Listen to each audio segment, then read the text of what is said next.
Numbers chapter 14 verse 8. Numbers chapter 14 verse 8. యెహోవా మన యందు ఆనందించినలా, if God delights in us, if it is the will of God. First secret is, if it is the will of God, if it is the pleasure of God. నీ చిత్తము, నీ దర్శనము దేవుని చిత్తం అయితే, మళ్ళొకసారి చెప్తున్నా జాగ్రత్త వినండి, నీ దర్శనము దేవుని చిత్తం అయితే ప్రపంచము భూమి అన్నీ ఒకటై దాన్ని ఆపాలని ప్రయత్నించినా ఓడిపోతాయి. First thing you need to ensure is your vision given by the will of God. If it is the will of God, the will of God will pay your bills. If it is His will, He will pay our bill. దేవుని చిత్తమా? వాళ్ళకి అంటున్నా, దేవుని మనం ఎంత ఆనందిస్తే చాలయ్యా, ఇది దేవుని చిత్తం అయితే చాలు. నువ్వు చేసే వ్యాపారం, నువ్వు చేసే పని, నీ ఒక వివాహం, అది ఏదైనా కానీ దేవుని చిత్తం మీద జ్ఞాపకం చేస్తున్నా. భూమి ఆకాశము గతించినా గతించిపోయినా కానీ దేవుని చిత్తము చేయవాడు ఎన్నడూను గతించిపోడు. కీర్తన 33:11 చూడండి, the council of the Lord will stand for ever. 33వ కీర్తన 11వ వచనం, Psalm 33 verse 11. యెహోవా ఆలోచన సదాకాలము నిలుచును, ఆయన సంకల్పములు తరతరములు.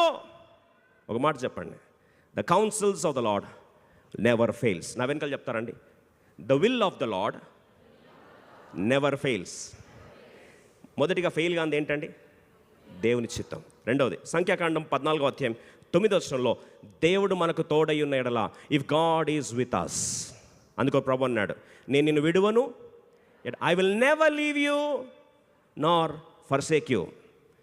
God's presence never leaves us. రెండు మాటలు, God's will never fails us. మొదటి మాట, గాడ్స్ విల్ నెవర్ ఫెయిల్స్. నా వెనకాల చెప్పండి, God's will never fails. God's presence never leaves. అందుకొరకు నెవర్ అంటే నెవరే, ఎన్నడూ విడవనంటే ఎప్పుడు విడవడు, ఏమాత్రం విడవనంటే ఏమాత్రం విడవడు. అది తెలుసుకుంటే ఎంత ధైర్యం కదండి.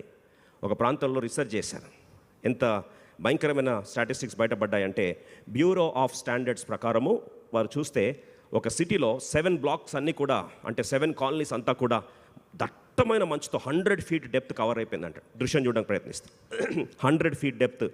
ఒక్కసారి ఆ వీడియో చూడండి, మొత్తం అంతా దృశ్యం అంతా కూడా, ప్లేస్ అంతా 100 feet డెప్త్ అంతా కూడా ఫాగ్తో కవర్ అయిపోయిందంట. ఇంకా ఎవరు కనీసం ఇంకో వ్యక్తి కనిపించట్లేదని, దట్టమైన ఫాగ్. చాలా యాక్సిడెంట్స్ అయిపోతున్నాయి, అసలు ఎవరు కనిపించట్లేదు. 10 floors ఆల్మోస్ట్.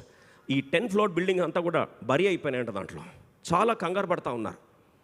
అయితే తీరా చూస్తే దీని అంతటిని కూడా ఎంత నీళ్ళు ఉన్నాయని చెప్పి దాని అంతటిని ఒక ప్రాంతంలో గ్యాదర్ చేస్తే లాస్ట్కి ఎంత తెలిసింది తెలుసా అండి? బ్యూరో ఆఫ్ స్టాండర్డ్స్ ప్రకారము ఒక్క గ్లాస్ ఆఫ్ వాటర్లో నిండాయంట. ఎంతండి? ఒక గ్లాస్లో నిండాయంట. గ్లాస్ కూడా ఫుల్ నిండిపోలే, ఒక గ్లాస్ కూడా ఫుల్ నిండిపోలే. కానీ అది చేసిన డ్యామేజ్ 7 కాలనీలు ఏం చేసిందండి? మసక చేసి ఎన్నో దుష్పరిణామాలకు దారితీసింది. భయం కూడా అంతే. గ్లాస్ అంత ఉండొచ్చు, గుప్పెడంత ఉండొచ్చు భయం, కానీ అది చేసే నాశనం ఎంత చేస్తుందంటే చింత చింత చింత చింత. లేస్తే చింత, కూర్చుంటే చింత, పడుకుంటే చింత, నిద్రపోతే కూడా పీలకల చింత, పొద్దుగాల లేస్తామో లేదన్న చింత. ఎంత చింత కదండి. అందుకొరకే ఒక రీసెర్చ్ తేలిన ఫలితం ఏంటంటే, వారు ఇలాగే చూశారంట, చింతిస్తున్న వారు 1,000 మందిని సర్వే చేశారంట. ఏమేమి చింతలు అని చెప్పి మొత్తం లిస్ట్ రాసుకున్నారంట. లిస్ట్ అంతా రాసుకున్న తర్వాత వాళ్ళు దాని తర్వాత అనలైజ్ చేయడం స్టార్ట్ చేశారు. అనలైజ్ చేస్తే ఏం తెలిసింది తెలుసా అండి? వారు దేనికి చింతిస్తున్నారో దాంట్లో 40% నెవర్ హ్యాపెండ్ అంట. 40% అసలు ఎప్పుడు జరగలేదంట. ఆ వాటిలో 40% విల్ నెవర్ హ్యాపెన్, ఎప్పటికి జరగవంట. మరి జరగని దాని గురించి చింతిస్తున్నాం అంటే ఆ చింత యూస్ఫుల్లా, యూజ్లెస్సా? యూజ్లెస్. సరే, ఫస్ట్ ఏమో 40% యూజ్లెస్ చింత. తర్వాత 30% ఏమో గతంలో జరిగిపోయింది. దాని గురించి గతంలో జరిగిందని మనం మార్చగలమా? You can't change. ఇప్పుడు 40 + 30 ఎంత అండి? 70. నువ్వు మార్చిన దాని గురించి చింతించి లాభం ఏంటి? కాబట్టి టోటల్ ఎంత వేస్ట్ అండి? 70% of your worrying thoughts are waste thoughts, useless thoughts. Total ఎంత పోయిందండి? 40 + 30, 70 పోయింది. సరే, నెక్స్ట్ 12% దేని గురించి అంట అండి? ఆరోగ్యం గురించి అంట. ఒక మాట అడుగుతాను, చింతించడం ద్వారా ఆరోగ్యం బాగవుతుందా, ఉన్న ఆరోగ్యం పోతుందా? ఉన్న ఆరోగ్యం కూడా పాడవుతుంది. కాబట్టి అక్కడ కూడా వేస్టే. ప్రభు అంటాడు, చింతించేవారు ఒక 3 అన్న పెంచుకుంటావా, జానడాన్ని పెంచుకుంటావా నీ హైట్ని? Can you increase at least a cubit? No, it's going to be counter productive. ఇక్కడే కూర్చొని ఉంటాం మన ఆలోచనలు. అందుకొరకే 40 + 30 ఎంత అండి? 70. 70 + 12 ఎంత? 82. దాని తర్వాత 10% పెట్టి సిల్లీ ఇష్యూస్ అంట, మీనింగ్లెస్ ఇష్యూస్ అంట. మిగతా 10% ఇప్పుడు ఎంత పోయిందండి? 92 పోయింది. లాస్ట్కి మిగిలింది ఎంత? 8%. ప్రాబ్లమ్స్ ఆలోచిస్తే ప్రాబ్లమ్ సొల్యూషన్ వచ్చేవి ఎన్ని ఎంత అండి? 8%. అంటే 92% చింత దేని గురించి అండి? యూజ్లెస్ చింత. ఏం చింత? యూజ్లెస్ చింత. 92% నీ ఆలోచనలన్నీ కూడా ఒక మాటలు చెప్పాలంటే బేకార్, యూజ్లెస్, చెత్త, పనికిరాని చింత. అదే దేవుని బిడ్డలం అయితే నేను అడుగుతాను, ఆ 8% అవసరం లే, 100% చింత దేవుడు ఏమన్నాడు? బేకార్. ఎందుకండి? నేను మీ గురించి చింతించుచున్నాను గనక మీ చింత యావత్తు నా మీదేయండి. కాబట్టి మన చింత అంతా ఎవరి మీద నూకేయాలా? ఎవరి మీద నెట్టేయాలండి? దేవుని మీద నెట్టేయాలి. ఎందుకంటే ఆ చింతించే జాబ్ ఎవరిది? దేవుందట. ఎంత కంగారు కదండి, ఎంత యాంగ్జైటీ, ఎంత ఆలోచనలు. ఇప్పుడు కూర్చొని ఉంటాం ఇక్కడే, సడన్గా ఇది మైదానం కూలిపోతే ఏమవుతుంది? ఎంత క్రియేటివ్ ఐడియాస్ వస్తాయో కదండి, ఎంత క్రియేటివ్. ఆ కార్లో పోతూ ఉంటే ఆపోజిట్ ఫాస్ట్గా వచ్చి గుద్దుతే ఎట్లా ఉంటుంది? ఆ గుద్దితే నాకు సమాజ్ చేయడానికి ఆశపడతారు, వస్తాడా రాడా? ఏ నెంబర్ కాల్ చేయాలా? నేను మీ సమాజ్ చేస్తాను, మీరు నా సమాజ్ చేస్తారో ఎవరు తెలుసండి. కానీ కూర్చుంటే మాత్రం ఎంత క్రియేటివ్ ఐడియాసో.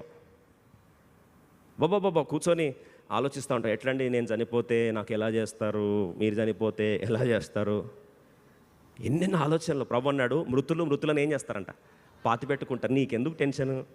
అబ్బా ప్లానింగ్ ఫుల్. కూర్చొని ఏమవుతుందో ఏంట. సడన్ కూర్చొని నా పిల్లోడు ఇంటికి వచ్చాడో లేదో, ఇంటికి రాకపోతే ఏంది పరిస్థితి? ఆడు కూర్చుంటా, వాక్యం ఏమి ఎక్కదు. ఇంకా వాడు బాగానే స్పీడ్ నడుపుతాడు, ఇంతకీ మరి వచ్చినట్ట రానట్ట మెసేజ్ కొట్టి చూద్దామని వాడు నిజంగా రిప్లై అయ్యాడు. ఇవ్వకపోయేసరికి మందలో కూర్చొని ఏమైందో ఆయన ఏం కాకుంటే బాగుండు, ఆయన ఏం కాకుంటే బాగుండు. వాడు మంచి గురకబెట్టుకొని పండుకొని నిద్రపోతూ ఉంటాడు. 100% of our worry is useless. ఈరోజు విషాదం ఏంటంటే మన చింత యావత్తు కూడా దేవుని మీద వేసినట్లయితే నిశ్చింతగా దేవుడు ఏమంటున్నా అంటే his plans will never fail. ఆఖరి మాట చెప్పి ముగిస్తాను. సంఖ్యాకాండము 6వ అధ్యాయము 10 నుండి 14 వచనాల్లో. సంఖ్యాకాండము 6:12, 6:12. Nehemiah chapter 6 verse 12. నెహెమ్యా గ్రంథము 6వ అధ్యాయము 12వ వచనము. అప్పుడు దేవుడు, నెహెమ్యా గ్రంథము 6వ అధ్యాయము 12వ వచనం. నెహెమ్యా 6:12. అప్పుడు దేవుడు అతను పంపలేదనియు. నెహెమ్యా గ్రంథము 6వ అధ్యాయము 10వ వచనం. అటు తర్వాత మెహతబేలునకు పుట్టిన దెలియాకు కుమారుడైన షెమయేలు ఇంటికి వచ్చి తిని అతడు బయటికి రాకుండా నిర్బంధింపబడేను. ఎవరండి? షెమయేలు.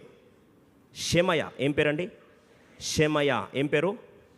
షెమయ గట్టి చెప్తారా? ఏం పేరండి? షెమయ గట్టి చెప్పండి. షెమయ. ఇప్పుడు షెమయ ఇంట్లో నిర్బంధించబడ్డాడంట.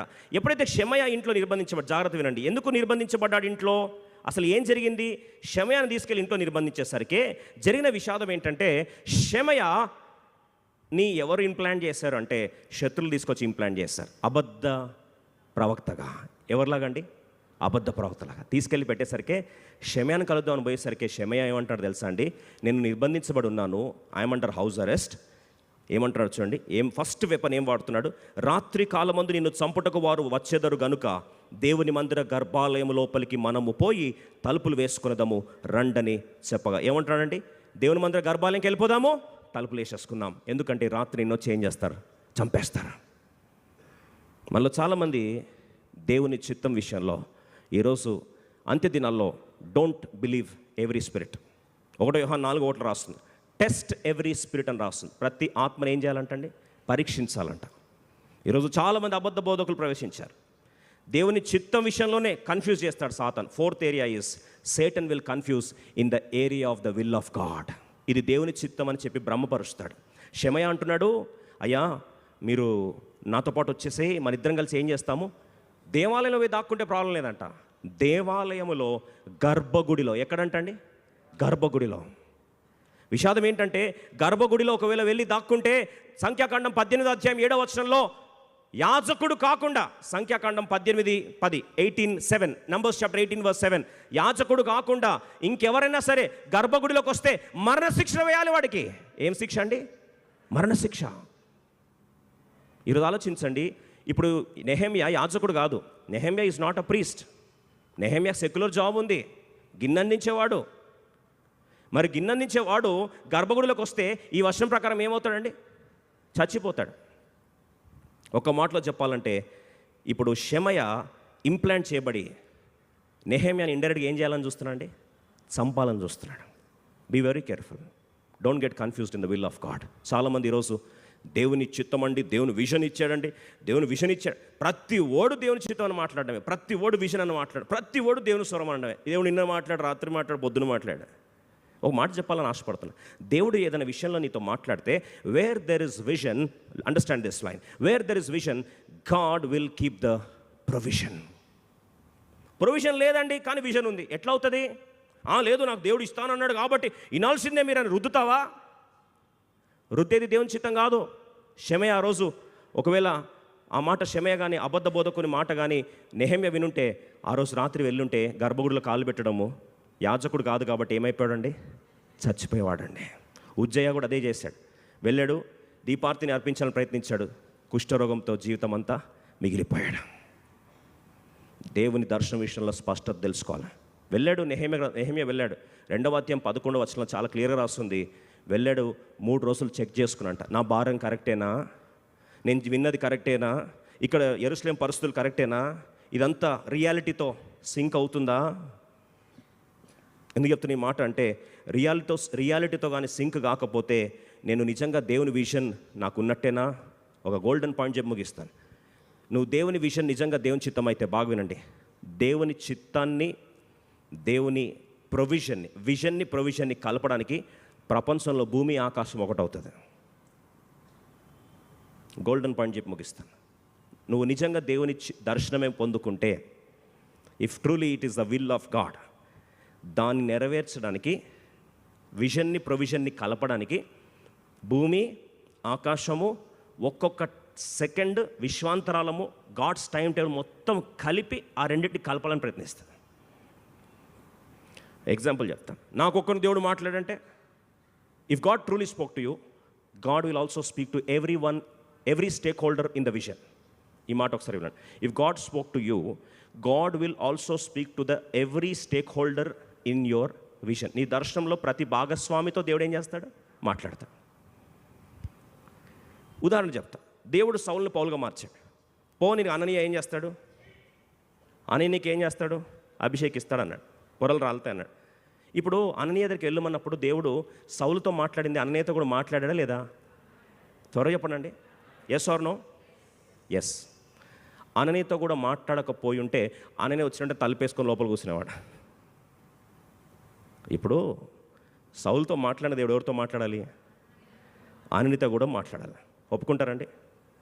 కొర్నేలితో దేవుడు మాట్లాడాడు. కొర్నేలితో మాట్లాడి, నీకు పేతురు వచ్చి నేను అభిషేకిస్తాను అన్నాడు. అవతల పేతురు అంటే, నేను పోనంటాడు. అరే పోనాయన అంటే, నేను పోనంటే పోను. నేను ఎవరిని? యూదుడు. నేను గర్వం కొన్నిసార్లు మనకు కూడా. నేను పోనంటే పోను. ప్రభు అన్నాడు, చతుష్పాద జంతువులు అనేది తీసుకొచ్చి తిను అన్నాడు. అంటే ప్రభు నేను తినను ప్రభు. What I made holy don't call it unholy అంటే, అట్ట ప్రభు ఎట్లా తింటాను ప్రభు. ఇప్పుడు కొర్నేలితో మాట్లాడిన దేవుడు ఎవరితో మాట్లాడుతున్నాడు? పేతురుతో కూడా అర్థమైన వాళ్ళు చేస్తాడు. 3వది, ఎలియాజర్ వెళ్ళాడు ఇస్సాకు పెళ్లి వివాహం విషయంలో. ఇస్సాకు విషయంలో ఎలియాజర్ వెళ్ళినప్పుడు ఎవరు ఫస్ట్ కనిపించారు? అక్కడ రెబెక్క కనిపించారు. కనిపించిన ఇంటికి వెళ్ళిన తర్వాత అమాయకంగా ఏమీ తెలియకుండా ఇంట్లో అమ్మాయిని రా నేను తీసుకెళ్తున్నాను అంటే వస్తారా? మరి ఆమెను ఏం చేశారు వాళ్ళు? పంపించడానికి సిద్ధపడ్డారు. ఇద్దరు వైపు మాట్లాడలేదు దేవుడు. ఎస్ ఆర్ నో చెప్పండి. ఎస్. ఇప్పుడు సౌలుని దేవుడు రాజుగా అభిషేకించాలి ఇష్టపడ్డాడు. అవతల సమయాలతో మాట్లాడు, నీ తైలపు కొమ్ము రెడీ చేసుకో, యవనస్తుడు వస్తాడు. అట్టెట్టొస్తాడు ప్రభా, వాడిని ఎట్లా తప్పియాలో నాకు తెలుసు కదా అని. ఎట్లా తెప్పియాలి? గాడిదలు ఏమైనా అంట తప్పిపోయినాయి. పాపం మాస్టర్ ఏమో గాడిదలేవి అని వెతుక్కుంటూ వస్తుంది. దేనికి? గాడిదలు వెతుక్కుంటూ వస్తే దేవుడేమో రాజసింహాసం ఆయన వెతుక్కుంటూ వస్తుంది. అర్థమైందండి? See God, if you are truly in the true vision of God, దేవుడు భూమి ఆకాశం పంచభూతాలు అన్నింటినీ కలిపి తీసుకొచ్చి భూమి ఆకాశం కలిపి నేను గెలిపిస్తుంది. ఎంతోంది మాట నమ్మారు? దేవుడి మాట నెరవేర్చును గాక. కొంతమంది నమ్మర్లేండి. మోషేని దేవుడు పిలుచుకుంటే మోషేకి హెల్ప్గా ఎవరిని తీసుకొచ్చాడు? జిప్పోరనా? బా, అంతా మనసంతా అక్కడే ఉంది. మోషేకి ఎవరిని తీసుకొచ్చాడండి? అహరోను కదా. మీరు చూడండి, మోషే వెళ్ళంటే నిర్గమకాండం 4:14 ఎంత బ్యూటిఫుల్ రాస్తుంది చూడండి. దేవుడు టైమింగ్తో పాటు ఆ వ్యక్తిని తీసుకొస్తాడు. భూమి ఆకాశము planetary movements, timings, rotations, revolutions అన్నీ తీసుకొని కరెక్ట్గా ప్లాన్ చేస్తే చూడండి. ఎక్సోడస్ చాప్టర్ 4:14, 4:14 అతడే నీకు బదులు జనులతో మాట్లాడును, అతడే నీకు నోరుగా నుండును, నీవు అతనికి దేవుడుగా. 4:14 ప్లీజ్, 4:14. ఆయన మోషే మీద కోప్పడి లేవి అడుగు, నీ అన్నయ్య అహరోను లేడా? అతడు బాగా మాట్లాడగలడని నేను ఎరుగుదును. ఇదిగో అతడు నిన్ను ఎదుర్కొనవచ్చుచున్నాడు, అతడు నిన్ను చూచి తన హృదయమందు సంతోషం. ఏంటండి ఆయన స్పీడ్ ఎంత ఉంది, ఆయన వాకింగ్ స్టైల్ ఎంత ఉంది, ఎంత కిలోమీటర్స్ పర్ అవర్ ఆయన అడుగులేస్తున్నాడో అంత తెలిసిన దేవుడు అంటాడు, ఇప్పుడు నువ్వు వెళ్తావా, వెళ్ళిన వెంటనే ఆయన వస్తాడా, వచ్చిన వెంటనే హృదయంలో నేను చూసి ఏం చేస్తాడు? సంతోషిస్తాడు. అరే, he also knows about the hearts reaction. That is the beauty of vision and provision. ఇది తెలుసుకున్నాడు నెహెమ్యా, కార్యం ఆరంభించాడు. బైబిల్ సెలవిస్తా తెంచండి. నెహెమ్యా గ్రంథం 6:15 6:15 అందరం కలిసి చదువుకొని ముగిస్తాం. ఈ ప్రకారముగా ఏలులు మాసం 25వ దినమందు అనగా 72 దినములకు ప్రాకారమును కట్టుట సమాప్తమయను. దేవుడు నెహెమ్యా ద్వారా ఆ దర్శనాన్ని ఏం చేశాడు? ముగించుకున్నాడు. అందుకొరకు నెహెమ్యా ఒకటే మాట అన్నాడు, ఏంటయ్యా డిస్ట్రాక్ట్ అవ్వవు అంటే, my vision is great, my vision is bigger, I cannot leave it. నేను విడిచిపెట్టి కిందకి రాలేను. నువ్వు కార్యాలు ఉన్నావా, కిందకి లాగే వాళ్ళు చాలామంది ఉంటారు. మన భాషలో గుంజేటోళ్ళు ఎక్కువ ఉంటారు. కానీ నీ దర్శనం గొప్పదంటే నువ్వు నిలబడాల్సిన బాధ్యత నీదే. తల ఉంచుదాం, ప్రార్థన చేసుకుందాం, పలుకులలో ప్రవేశిస్తాం. Let's examine also light of word of God and then take part in the Lord's table in a worthy manner. ఎక్కడున్నప్పటికీ తలలు వంచుదాం.